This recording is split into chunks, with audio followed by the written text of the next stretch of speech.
मन क्या है? वैसे तो इस सवाल का जवाब बहुत सारे लोगों ने दिया है। और अगर किसी के मन में सवाल आए या अगर कोई अपने बुद्धि से भी पूछे कि मन क्या है, तो एक धुंधली सी परिभाषा इस मन की आएगी है आपके सामने। कोई कह सकता है कि जब मेरे खाली समय में अकेला रहता हूँ तब कोई मुझसे बातें करता है, वो मन है। कोई कह सकता है कि अगर मैं काम भी करता रहूं तो भी विचार आते रहते हैं, ये विचार कौन करता है? वो मन करता है। तीसरी केस ऐसी हो सकती है कि मन काम करते वक्त शांत हो, पर ऐसी कुछ घटना आपके आसपास हो जाती है जिससे आपका मन विचलित हो जाता है और अलग अलग विचार आपको उस वक्त याद आने लगते हैं। अगर इन तीनों केसेस को देखा जाए या कोई भी जो परिभाषा आपके अंदर से आई हो मन के संलग्न, तो हम ये कह सकते हैं कि मन ये तो विचलित करने वाला है। विचलित करने वाला यानी मन का स्वभाव ही चंचल है। तो अगर किसी व्यक्ति का स्वभाव चंचल हो तो स्वभाव की तारीफ ना करते हुए हम ये कह सकते हैं कि उस व्यक्ति का मन स्थिर नहीं है। और जिस व्यक्ति का मन स्थिर नहीं रहता, शायद वो सफलता के पीछे दौड़ता रहता है। किसी चीज को एंजॉयमेंट की नजरिए से देखना ये चंचलता नहीं है, इसको तो टाइम स्पेयर करना बोलते हैं। मन की चंचलता यानी जिसमें स्थिरता नहीं है, और स्थिरता न होने की वजह से जो कुछ भी विचारों से अस्थिरता आपके अंदर स्थापित होती है, उस अस्थिरता से आप अपना ध्यान भटकते हैं।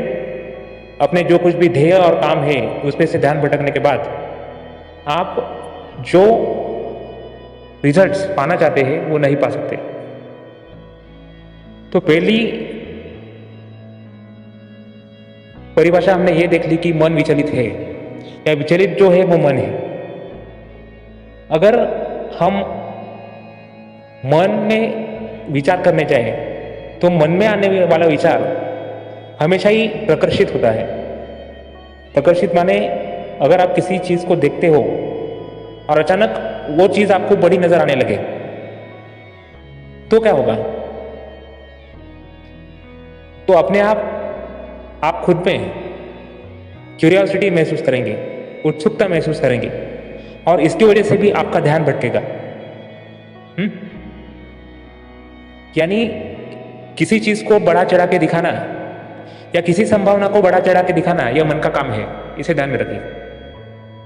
अगर मुझे कल छुट्टी है तो जब बुद्धि विचार करती है कि कल क्या करना चाहिए, और जब घूमने का ऑप्शन सामने आता है तब मन क्या करता है?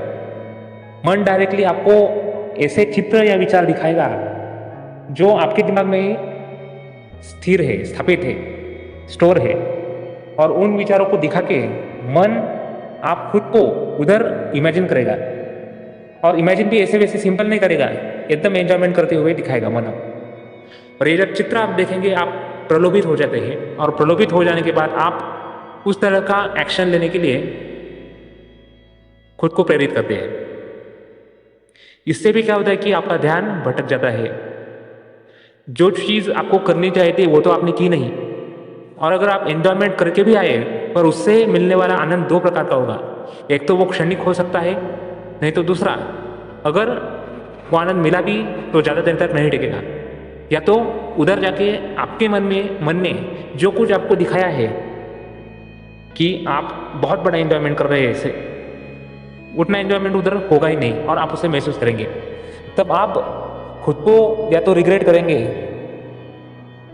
कि मैं यहाँ कहाँ से आ गया। इसमें मन आपके सामने नहीं आएगा कि मन ने आपके पास ये ऑप्शन दिया है, आप उसकी तरफ देखेंगे भी नहीं। नहीं तो दूसरा यह हो सकता है कि अगर आपको थोड़ा सा आनंद मिल जाए उससे, तो क्या कि एक प्रकार की कमी जो है वो मन खुद में रखता है, और उस कमी को पूर्ण करने के लिए मन आपको आगे के ऑप्शंस सुझाएगा अगले छुट्टी के दिन। यानी मन हमेशा कम रहता है, और जब सच्चाई मालूम हो जाए मन की, तब मन कभी सामने आकर ये सच्चाई नहीं बोल सकता कि मैं झूठा हूँ, या भला किस्म का इमेजिनेशन मैंने आपको दिखाया है, ये बुद्धि ने नहीं दिखाया है। तो एक प्रकार से मन भयभीत होता है।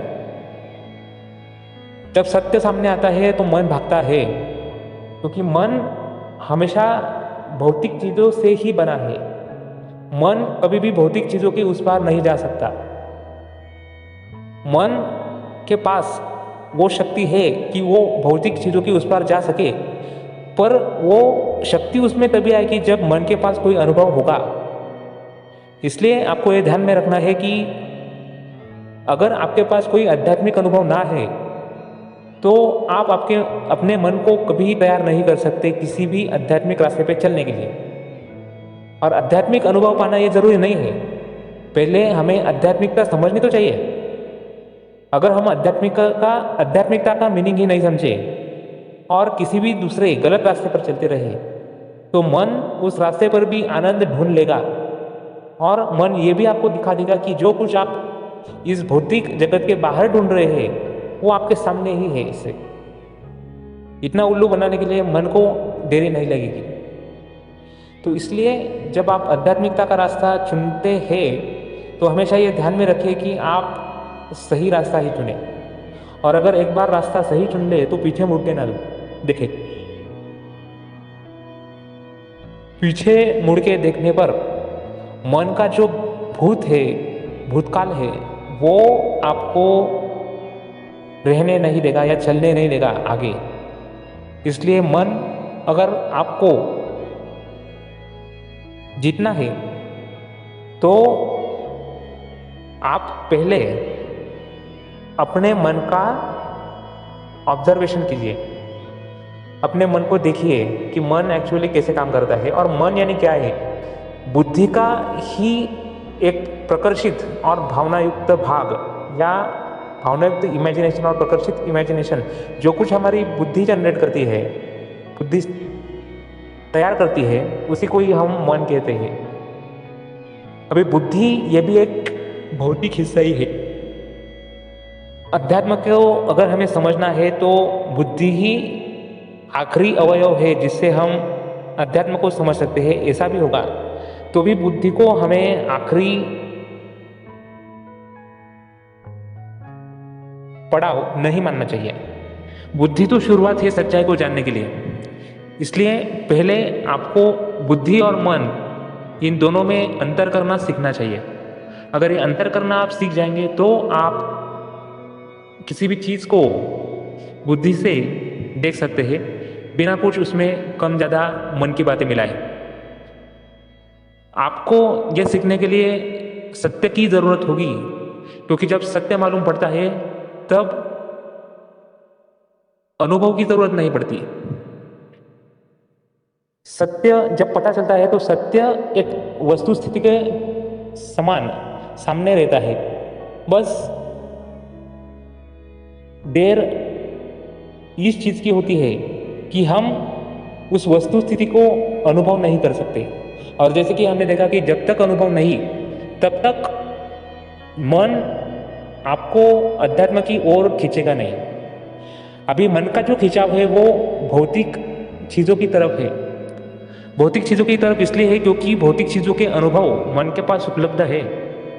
जब आप अभौतिक या आध्यात्मिक चीजें या सूक्ष्म चीजें पढ़ना, उन पे भरोसा रखना, उनका मनन चिंतन करना, ये सब चीजें करेंगे तब तब आपको ज्ञान की प्राप्ति होगी। और जब आप इसका अभ्यास करेंगे आध्यात्मिक चीजों का, आपको अनुभव प्राप्त होगा। और अनुभव प्राप्त होने के बाद जो मन आपको इन भौतिक चीजों की तरफ खींचता है, वही मन आपको आध्यात्मिकता की तरफ उससे भी ज्यादा जोर से खींचेगा।